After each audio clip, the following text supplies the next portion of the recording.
અને સમાચારોમાં સૌથી પહેલા વાત કરવી છે એક ખૂબ જ સારા અને આનંદદાયક સમાચારની, કારણ કે આ વખતે ચોમાસું આવવાનું છે. રીમઝીમ ચોમાસું જબરદસ્ત રહેવાનું છે, જેની રાહ જોવાઈ રહી છે. ચોમાસું આ વખતે પૂરબહારમાં આવશે. ભારતીય હવામાન વિભાગે કહી દીધું છે કે 2025ના ચોમાસું જે ખેડૂતોને ખુશ કરશે, અને આ સૌથી મોટું પૂર્વાનુમાન જાહેર કર્યું છે, જે ખેડૂતો અને ખેતીની સાથે સંકળાયેલા દરેક વ્યક્તિ માટે આશાસ્પદ છે.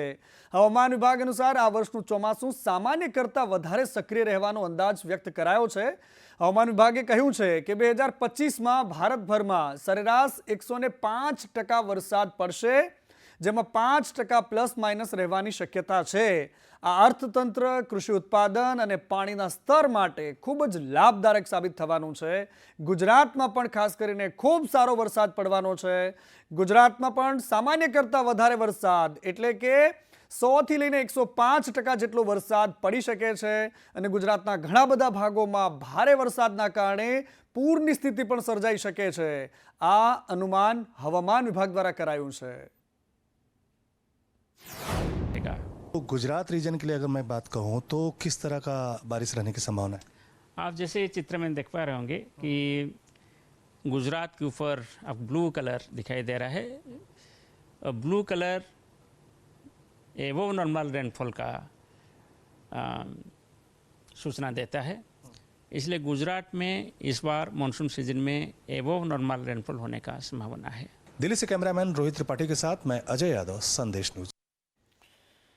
અને આ બાજુ ભર ઉનાળે વરસાદ આવી રહ્યો છે. ઉત્તર ગુજરાતના અરવલ્લી અને સાબરકાંઠા જિલ્લામાં અચાનક જ વાતાવરણ પલટાયું, અને સાબરકાંઠાના ખેડબ્રહ્મા, પોશીના એ તમામ વિસ્તારો છે કે જ્યાં આજે વરસાદી છાંટા પડ્યા છે. જ્યારે આ તરફ અરવલ્લીના ભિલોડા સહિતના વિસ્તારો છે કે જ્યાં આજે કમોસમી વરસાદ વરસ્યો છે. અને આ કમોસમી વરસાદે ખેડૂતોની ચિંતા વધારી છે. પરંતુ બળબળતા ઉનાળા અને તાપ વચ્ચે આ બંને જિલ્લાઓમાં આજે વરસાદી વાતાવરણ સર્જાયું છે. આ કમોસમી માવઠું છે જે ખેડૂતોને ચિંતામાં મૂકે છે.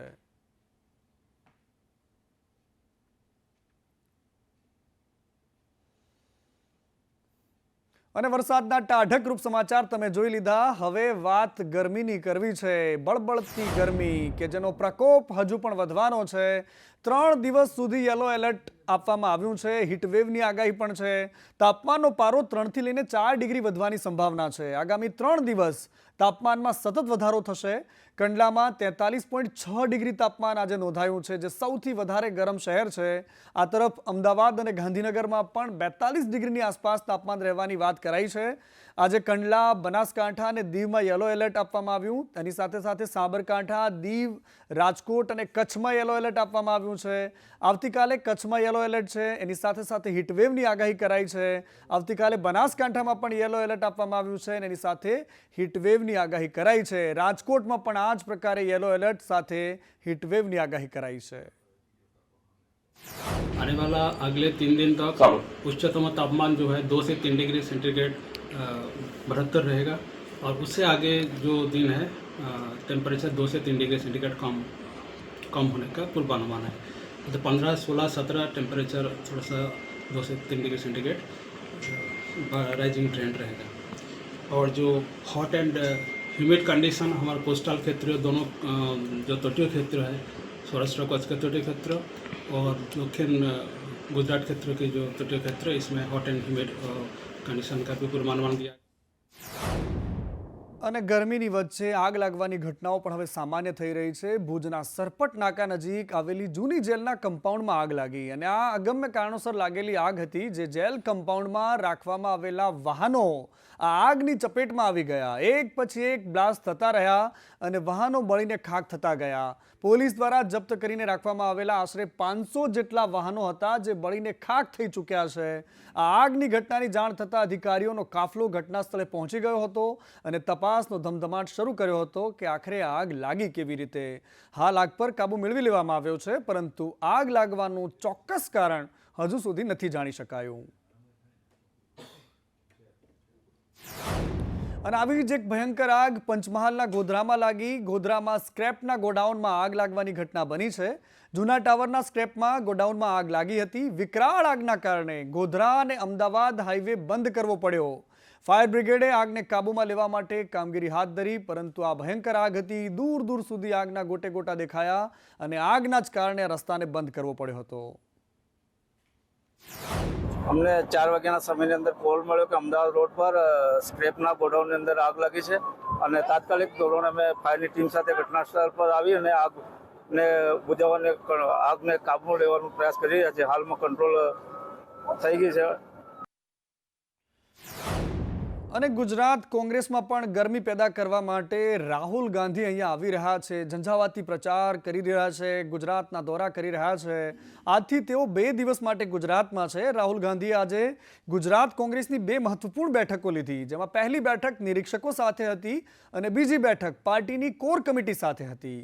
આ બેઠકમાં રાહુલ ગાંધીએ નેતાઓને સ્પષ્ટ સૂચના આપી છે કે હવે રોડ પર ઉતરો અને પ્રજાના પ્રશ્નોને ઉઠાવવાનો સમય આવી ગયો છે. ભાઈ, રાહુલ ગાંધીએ પાર્ટી સંગઠનને મજબૂત કરવા માટે મહત્વના આદેશ પણ આપ્યા.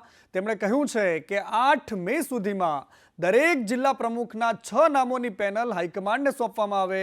આ ઉપરાંત નિરીક્ષકોને 3 દિવસ સુધી જિલ્લામાં રોકાઈને કામ કરવાની પણ સૂચના આપવામાં આવી છે.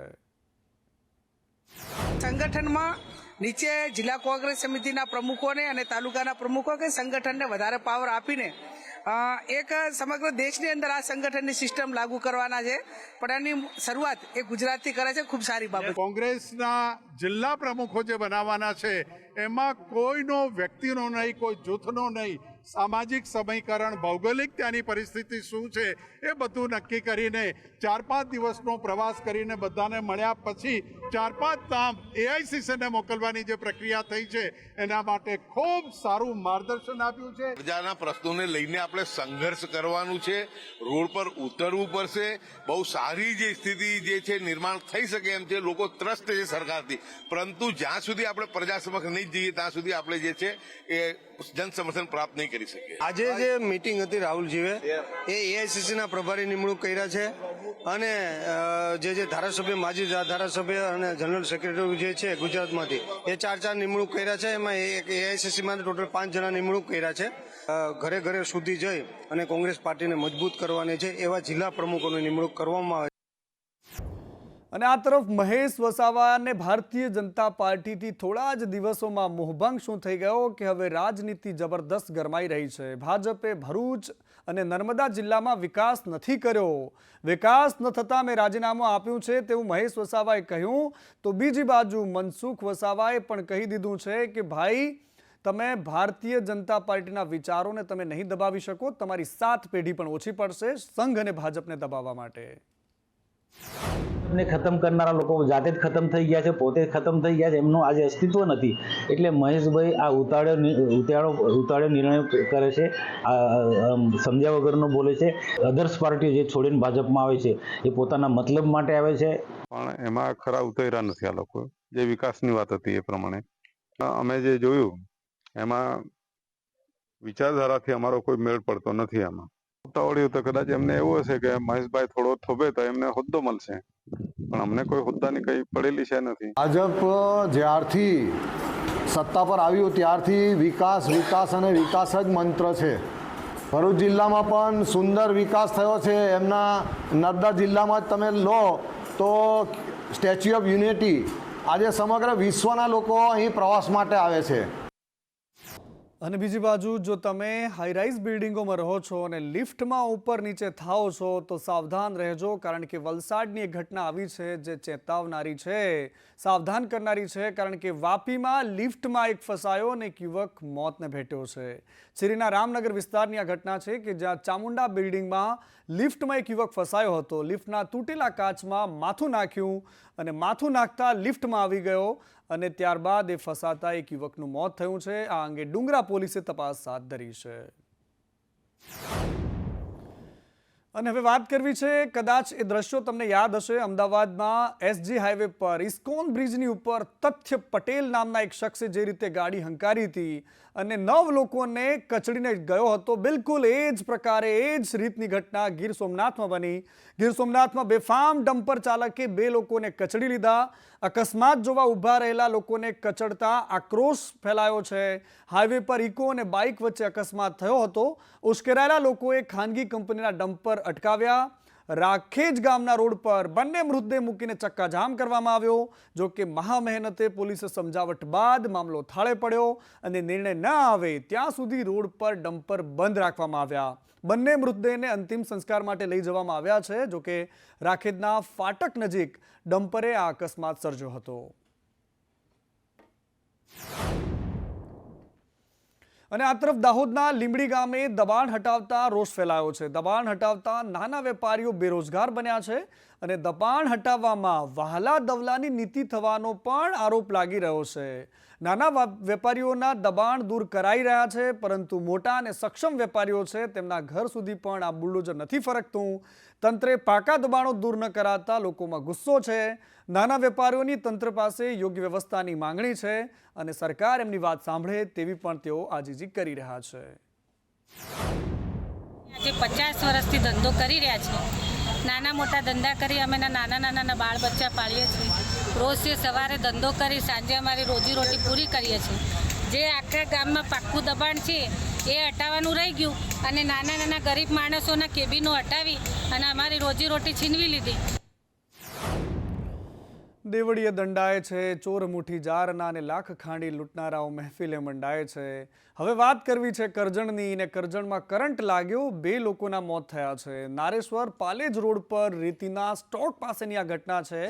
રેતીના સ્ટોક ઉપર કામ કરી રહેલા 2 યુવકોને કરંટ લાગ્યો. રેતી ચાળવાના ચારણામાંથી કરંટ લાગ્યાની આ વાત સામે આવી છે. મરણ જનારા બંને યુવાનો પુનિતપરા તાલુકાના હોવાની વાત પણ સામે આવી છે. આ ઘટનાને લઈને પોલીસે તપાસ હાથ ધરી છે.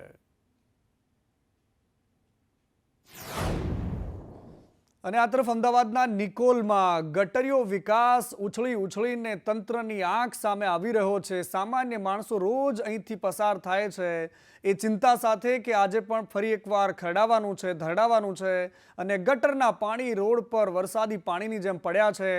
આજે કેટલાય દિવસો થઈ ગયા, પરંતુ તંત્ર માત્ર વાતો કરે છે. ગોપાલ ચોક હવે ગટરીયો ચોક બની ગયો છે. ગટરના પાણી ભરાતા સ્થાનિકોને પારાવાર મુશ્કેલી છે. વારંવારની રજૂઆતો, સતત 5 દિવસથી મીડિયામાં ચાલતા સમાચારો અને તેમ છતાં પણ તંત્ર જે જાડી ચામડીનું છે એ વાતનો પુરાવો આપે છે આ ઘટના, કારણ કે હજુ સુધી આ સમસ્યાનું કોઈ જ નિરાકરણ નથી આવ્યું.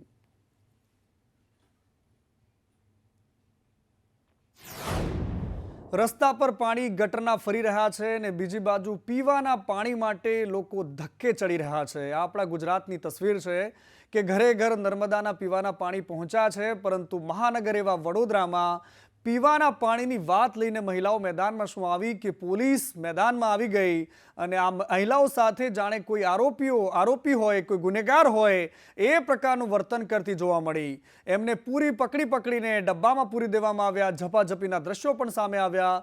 સમા વિસ્તારની આ ઘટના છે કે જેમાં પીવાના પાણી માટે લોકો કેટલાય દિવસથી રજૂઆતો કરતા હતા અને આખરે માટલા લઈને આ મહિલાઓ રસ્તા પર ઉતરી. પીવાના પાણીની સમસ્યા છે, સરકાર એમની વાત સાંભળે એવી માંગ થઈ રહી છે. મહિલાઓ માટલા ફોડીને વિરોધ કરે છે, પરંતુ આ મહાનગરના સત્તાધીશો એમની વાત સાંભળવા તૈયાર નથી. અને બીજી બાજુ રાજ્યમાં નકલીની જબરદસ્ત ભરમાર ચાલે છે. જ્યાં જુઓ ત્યાં તમને નકલી મળશે બધું જ, પરંતુ રૂડાનો નકશો કોઈએ નકલી બનાવી દીધો. રાજકોટમાં ગજબના ભેજાબાજ પડ્યા છે. 24 ગામનો બારોબાર ઉમેરો કરી દીધો. તંત્રને કશું જ ખબર નથી. આ નકશામાં આસપાસના 24 ગામોને સમાવી દીધા ભાઈ સાહેબે, અને જમીનના ભાવ ઉચકાવશે એ માટે આખા નકશાની રમત રમી દીધી. 2 દિવસથી સોશિયલ મીડિયામાં આ નકશો ફરતો હતો. ખેડૂતો અને ગ્રામ પંચાયતના ગ્રુપમાં પણ નકશો વાયરલ થયો અને ત્યારબાદ હવે એની સામે કાર્યવાહી થઈ રહી છે. જીવી મેવાણીયાએ નિવેદન આપતા કહ્યું છે કે આ સોશિયલ મીડિયામાં જે ફરે છે એ નકશો નકલી નથી. આ નકલી જ છે, અસલી નથી. માફ કરજો. રસ્તામાં સરકારમાં આવી કોઈ જ દરખાસ્ત નથી આવી. ગામડાઓને રૂડામાં સમાવવાની કોઈ વાત પણ સામે નથી આવી. સુરતમાં જબરદસ્ત ખેલ ચાલે છે. જો તમારું વાહન ટ્રાફિક ક્રેનના નામે કોઈ ઉઠાવીને લઈ જાય તો સમજવાનું કે ત્યાં તમારી સાથે તોડ થવાનો નક્કી છે. નો પાર્કિંગમાંથી ઉપાડી લાવે છે 2 વ્હીલર અને વાહન ટોઈંગ થયા બાદ રૂપિયા ખંખેરવાનો જબરદસ્ત કારોબાર ચાલે છે. આ સ્ટિંગ જોઈ લો.